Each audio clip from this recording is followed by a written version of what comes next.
Men in America podcast, hosted by OG Foxy.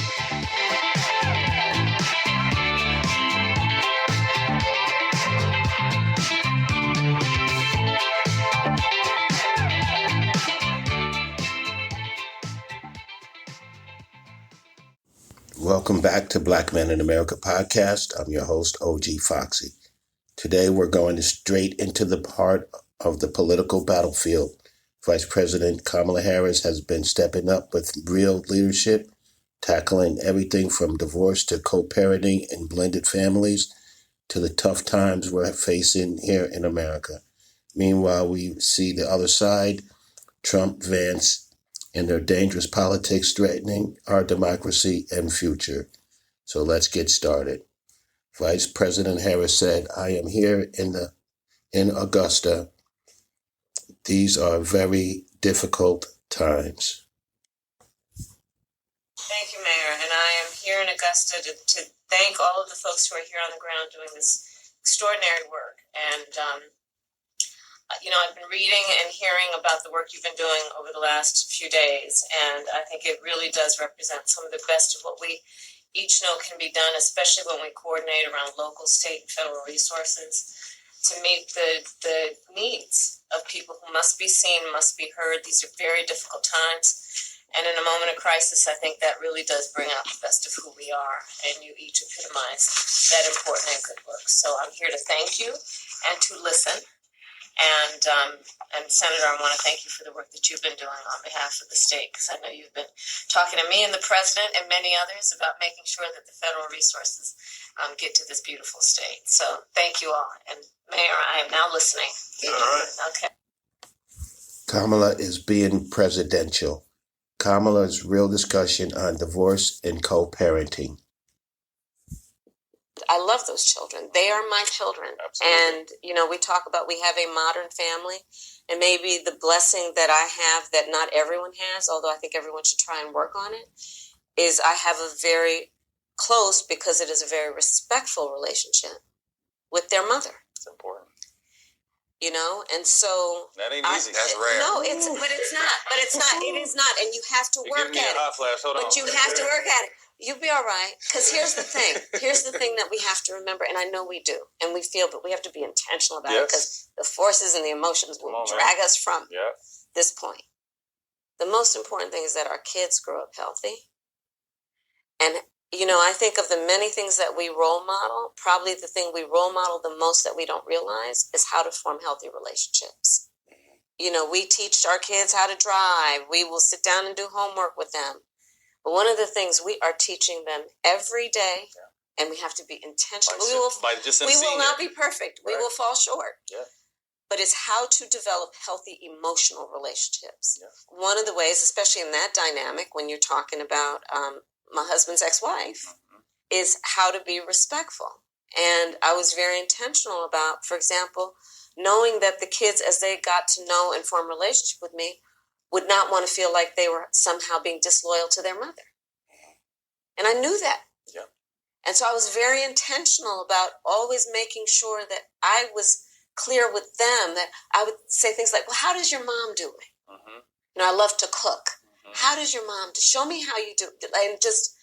And I think that's really important, because, this is the thing that I think has become clear, especially as I'm now running for president, and these kind of conversations are becoming more prevalent. Like, what does it mean to be a step parent? Mm-hmm. The people who don't get it are understanding, is there a whole lot more of these kinds of relationships than people realize? This is not the 1950s. Blended is the new norm. Right. Blended families are the new norm. It is. Mm-hmm. It is. And they're beautiful.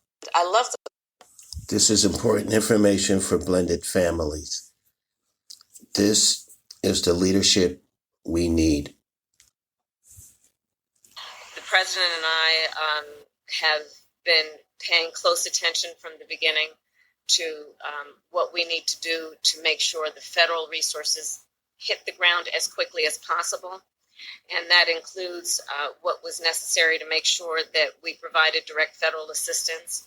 And that work has been happening. I want to thank the governor for his leadership and his close coordination with the federal government, with our administration. And I want to thank the local leaders for together creating a task force-like response knowing that we are at our best when we work together and coordinate resources, coordinate our communications to the maximum effect for the community that has been impacted. And the federal relief and assistance that we have been providing has included FEMA providing $750 for folks who need immediate needs being met, such as food, baby formula, and the like. And you can apply now for anyone who's watching this who has been affected. There are FEMA personnel who are going door to door to interact personally with folks, especially those who do not have electricity. But also that aid, if you have electricity, can be applied for online. And I encourage people to do that. FEMA will just basically verify your address, and then process should take hold. FEMA is also providing tens of thousands more dollars for folks to help them be able to deal with home repair, to be able to cover a deductible when and if they have insurance, and also hotel costs.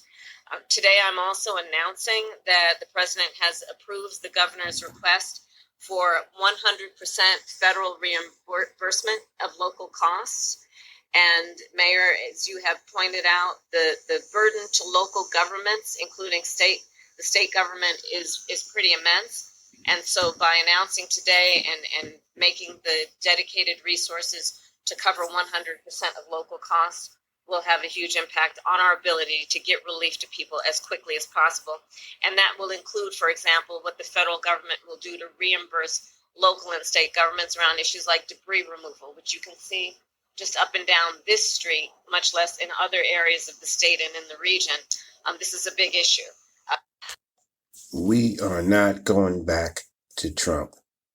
The vice presidential debate in 5 minutes.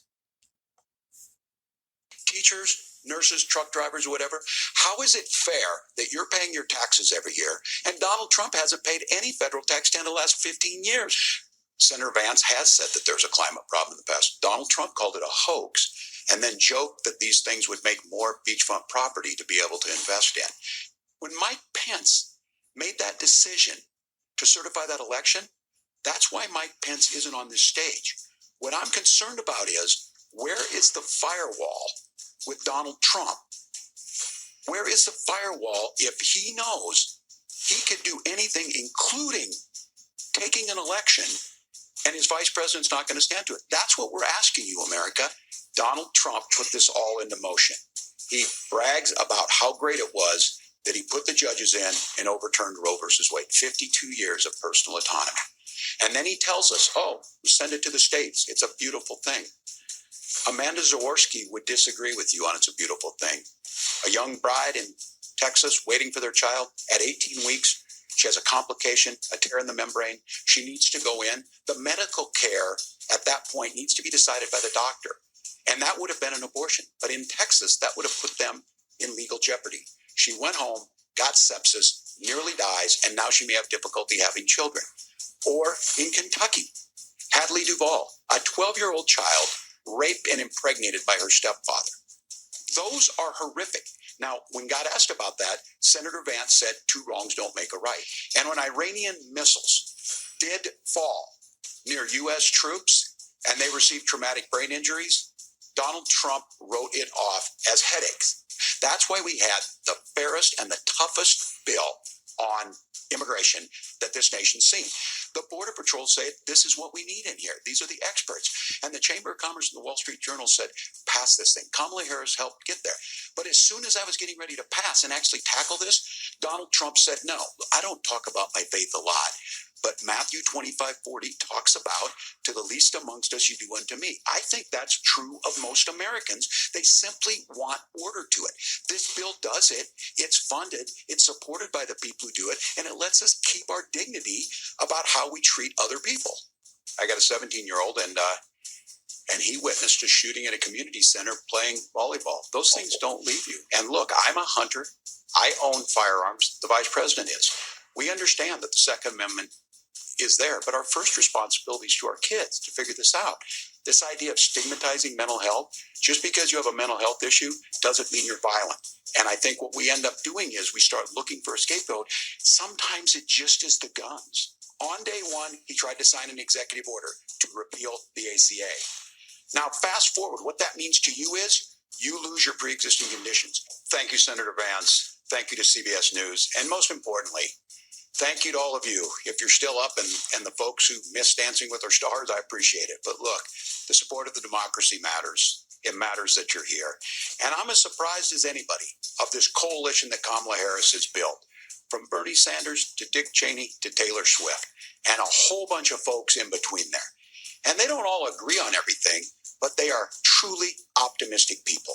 They believe in a positive future of this country and one where our politics can be better than it is. And I have to tell you, that better than it is the sense of optimism that there can be an opportunity economy that works for everyone, not just to get by, but to get ahead. And the idea that freedom really means something. Not the freedom of government to be in your bedroom or exam room, but the freedom for you to make choices about yourself. Now, look, we all know who Donald Trump is. He's told us, and as Maya Angelou said, believe him when he told you that. His first inaugural address talked about American carnage, and then he spent 4 years trying to maybe do that. Senator Vance tonight made it clear he will stand with Donald Trump's agenda. He will continue to push down that road. Excuse me. Kamala Harris gives us a different option. Now, I'll have to tell you, I'm going to be careful about the quotes, but there's one that Senator Vance said that does resonate with me. He said, Donald Trump makes the people I care about afraid. A lot of America feels that way. We don't need to be afraid. Franklin Roosevelt was right. All we have to fear is fear itself. Kamala Harris is bringing us a new way forward. She's bringing us a politics of joy. She's bringing real solutions for the middle class, and she's centering you at the heart of that. All the while asking everyone, join this movement, make your voices heard. Let's look for a new day where everybody gets that opportunity and everybody gets a chance to thrive. I humbly ask for your vote on November 5th for Kamala Harris. Tim Walz will make a great vice president. Vance said the rules were you guys weren't going to fact check. Thank you, Governor. And just to clarify for our viewers, Springfield, Ohio does have a large number of Haitian migrants who have legal status, temporary protected status. Well, Margaret, but thank you, Senator. We have so much to get to. Margaret, I think it's important we're because going to turn now to the economy. Thank Margaret, you. the rules were that you guys weren't going to fact check. And Not fact checking is the only way Trump and Vance will do anything. Vance said he peacefully gave over power. It's really rich for Democratic leaders to say that Donald Trump is a unique threat to democracy when he peacefully gave over power, when he peacefully gave over power, peacefully gave over power, peacefully gave over power, peacefully gave over power. Trump incited an insurrection. Trump and Vance refused to say if they will certify the election results. Would you again seek to challenge this year's election results, even if every governor certifies the results? We should fight about those issues, debate those issues peacefully in the public square, and that's all I've said, and that's all that Donald Trump has said. Do you trust the process this time around? I'll let you know in about 33 days. Here's Vance's real response. He was asked to not certify it. Sure. So would you have certified? I'll ask you for the third. Again, I would have asked the states to submit alternative slates of electors and let the country have the debate about what actually matters and what kind of an election that we had. You wouldn't have certified, states. to be clear. I would have asked the states to submit alternative slates of I think electors. That's what I would have done. Again, I've said that publicly many times. This is Trump's art of the steal. Vance refused to answer whether Trump lost the 2020 election.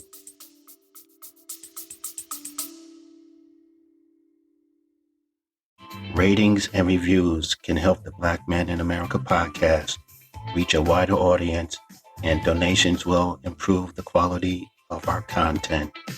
To donate, just click on the support the show link. Thank you.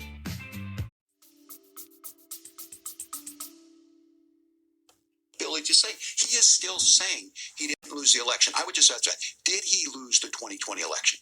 Tim, I'm focused on the future. Did Kamala Harris censor Americans from speaking their mind in the wake of the 2020 COVID situation? That is a damning non-answer. It's a damning non-answer for you to not talk about censorship. Obviously, Donald Trump and I think that there were problems in 2020. We've talked about it. I'm happy to talk about it further.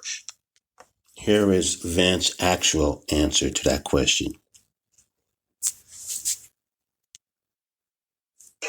Who won the 2020 election? Just answer. Did Donald Trump win? Yes or no? Yes. He did win. Yep. So will you concede? Will you concede?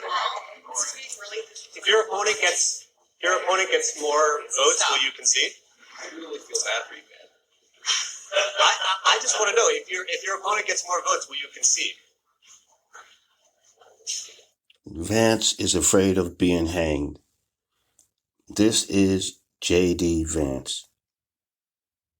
I'm really concerned about J.D. Vance being a heartbeat away from the presidency. He is an extremist, I certainly would like abortion to be illegal nationally. a danger to our democracy. J.D. Vance has said he would not have certified those electors. We really need to be ruthless when it comes to the exercise of power. A danger to our fundamental freedoms. If Trump wanted to distance himself from Project 2025, why did he pick Vance? He wrote the foreword for Heritage Foundation President Kevin Roberts' new book.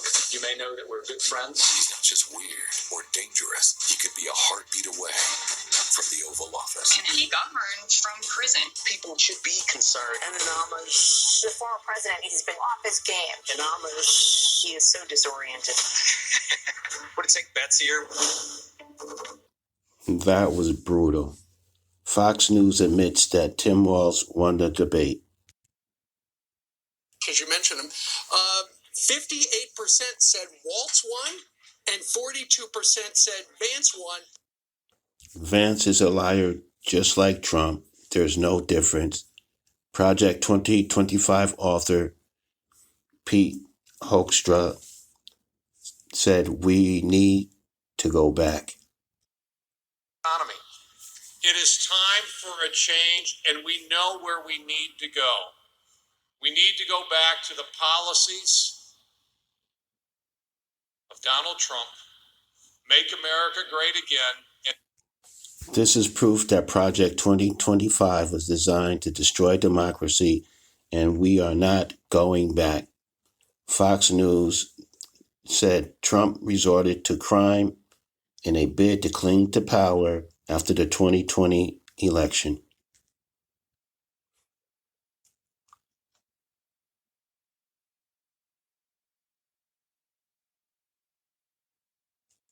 Bottom of it, prosecutors right now are offering a redacted version of Special Counsel Jack Smith's filing. That had to be made public today. It was in this newly unsealed court paper. We're learning that former President Trump resorted to crimes in a bid to cling to power after the 2020 election. We don't know much more than that. A lot of this stuff was going to be coming out anyway. We're going to be getting... Trump is a traitor and should be disqualified from running for president.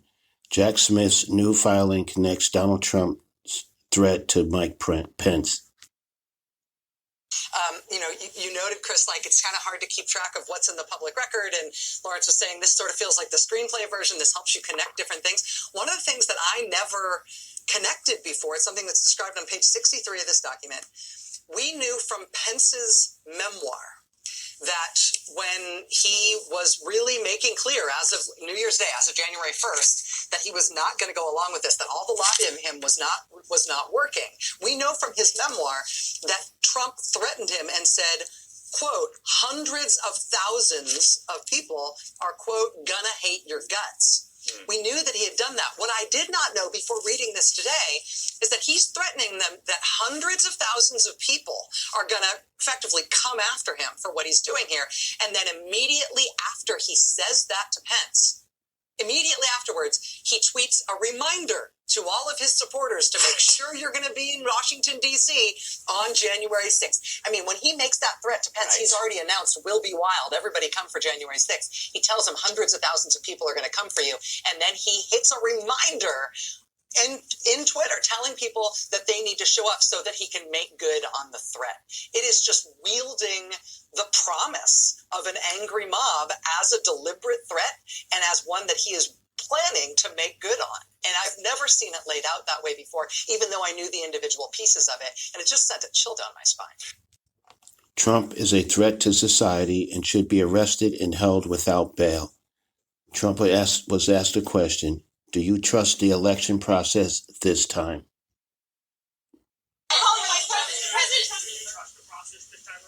Did I what? Do you trust the process this time around? I'll let you know in about 33 days. Yeah, look, I mean, Trump has plans for another insurrection attempt. Trump responds to Hurricane Helene. the amazing thing is that nobody talks about it anymore. They're not talking about the Green New Deal anymore. They're not talking about environmental anymore. They're not talking about the oceans will rise by 1/16 of an inch over the next 400 years. They don't talk about it anymore. Something's happened. I don't know what it is. I think it's not selling too well anymore. They call it now climate change because global warming wasn't working because the planet's actually gotten a little bit cooler recently. But climate change covers everything. It can rain, it can be dry, it can be hot, it can be cold. Climate change, everything is... Look... Trump's Project 2025 will gut the agencies that bring much-needed relief during natural disasters. Hurricane Helene, the monster storm that tore through Florida, Georgia, North Carolina, and Tennessee. The damage, catastrophic. So many lives lost, and recovery will take years. Not the first one this big, and it won't be the last. But it could be the last time the federal government can help the victims of this kind of disaster. Donald Trump's Project 2025 has a plan for the states that hurricanes and disasters hit hardest. Cancel the National Weather Service so we won't even know what's coming. Close the National Hurricane Center, which tracks these monsters and gives us a little time to prepare. Tear FEMA, the Federal Emergency Management Agency, apart. Get rid of federal flood insurance. If your home is destroyed, you're not covered. The monster storms won't stop coming. But with Donald Trump's Project 2025, we'll never be ready for one again. Everything about Project 2025 is bad for America. Trump accused Kamala Harris of murder. By the way, I'm outraged that she let in the savage who raped and murdered Rachel Morin. Kamala let her in. She murdered him. In my opinion, Kamala murdered him, just like she did, just like she had a gun in her hand. Trump and Republicans with their assault weapons have murdered many more Americans. Trump said injured. What does injured mean? Do you believe that you should have been tougher on Iran after they had launched ballistic missiles in 2020 on U.S. forces in Iraq, leaving more than 100 U.S. soldiers injured? So, first of all, injured. What does injured mean? Injured means you mean because they had a headache, because the bombs never hit the fort. These vets suffered traumatic head injuries. Trump's low-energy speech. Did an amazing job. Operation Warp Speed is being studied by many, many schools, both militarily and business-wise. Operation Warp Speed, even my greatest enemies, they say, what a job that was. That was a job like nobody else has ever done. And it's ripped the world apart. Every country got ripped apart, including China. China was delayed, but it was hit harder proportionally probably than almost any country. It was a terrible time. Probably $60 trillion in damage. And caused by the Wuhan lab. I said that from the beginning. It came out of Wuhan. And the Wuhan lab, it wasn't from bats in a cave that was 2,000 miles away. It wasn't from Italy. It wasn't from France. They blamed everybody. It's really the China virus. But we did a great job with the ventilators, with the masks and the gowns and everything. You know, when we got here, our cupboards, I used to say our cupboards were bare. We had nothing. No president put anything in for a pandemic, and I don't blame him. Who would have thought? I thought it was sort of an ancient thing. It wouldn't happen now. So it wasn't, something that I ever mentioned very much. I didn't blame other presidents, but they didn't put anything into it. So we had the cupboards were bare, and all of a sudden we heard there's something coming from China, and terrible. We had the greatest economy in the history of our country. We gave you the biggest tax cuts in the history of our country, and the biggest regulation cuts by far, in the history of our country, and rebuilt our military. But a lot of that, not relatively speaking, maybe, but a big chunk went to Afghanistan, where they're one of the biggest sellers of military equipment now in the world. And what I say is the most embarrassing moment in the history of the United States, that we took the soldiers out first. You're supposed to take the soldiers out last. A child would know that. I brought a child up to the dais once, and I gave him the facts in front of a very big crowd. Trump is imploding right in front of our eyes. Trump confuses Kim Jong-un with the president of Iran. Washington would not get us. They said that we have to guard the United Nations, which meant the president of North Korea, who's basically trying to kill me. So they want to guard him, but they don't want to guard me. So we're going to start having it out with them, because we've sort of had it. Trump's dementia is real, folks. Trump was asked the question, how do you hire quality leaders? Talk about what it's like to work for Donald Trump. How do you hire leaders and put people in place to do that? Because I know you're obviously not there personally managing that, but you put a culture in place in your organization, and that applies to the administration as well, hiring people that are quality leaders. Well, my son, Eric, is very much involved, and he runs a lot of it. And Don helps out a lot. And Ivanka, to a lesser extent, she's a great mother and everything. She did a fantastic job in the administration. All she wanted to do was get people jobs. She'd go around and see Exxon and see Walmart. She wanted jobs for people. It was really pretty amazing. She could have had a very glamorous job, and she would have done well. But Eric's done a great job. And I did a similar type of job when I was doing it. Now I'm doing a thing called running for president, so I don't get but we rebuilt Turnberry. The Trumps are a family criminal syndicate. Here's a feeble Trump. And outsourced, we're going to outsource and outscore other public school districts. So they want to start off by competing against certain public school districts, and I guess that's a good place to start. Trump setting educational standards for your kids. I figure we'll have like one person plus a secretary. You'll have a secretary and a secretary. We'll have one person plus a secretary, and all the person has to do is, are you teaching English? Are you teaching arithmetic? What are you doing? Reading, writing, and arithmetic. And are you not teaching woke? Not teaching woke is a very big factor. But we'll have a very small staff. We can occupy that staff right in this room, actually. I think this room is too large. And all they're going to do is they're going to see that the basics are taken care of. We don't want to have somebody get crazy and start teaching a language that we don't want them to teach. But we'll do something with education. America's education would be the worst in the world under Trump. What is Trump talking about? Because they're flying them in, they're in airplanes. I will shut down all entries through Kamala's migrant phone app. She's got a phone app. And you know who it's meant for? The cartel heads. So the cartel heads call the app and they tell them where to drop the illegal migrants. This is the administration. It's not even believable. Trump is right. This is not even believable. Trump is not okay. The new white dudes for Harris ad. White dudes. So I think we're all pretty sick of hearing how much we suck. Every time you go online, it's the same story. We're the problem. And yeah, some white dudes are. Trump and all his MAGA buddies are out there making it worse, shouting nonsense in their stupid red hats and acting like they speak for us when they don't. All they've ever done is screw us over. But if you're not on the MAGA train, where do you go? Isn't it just swapping out one crappy option for another? Then it hit me. This isn't about picking teams. It's about who's got a plan that's going to make life better for me and my family. So I've been doing my own research and decided to check out Kamala Harris and Tim Walz. And before you jump down my throat, they're actually talking to guys like us. No lectures, no BS. Just real solutions that protect our freedoms and help us take care of the people who matter. And honestly, I think Harris and Walz are the ones to make that happen. End of the day, you're your own man.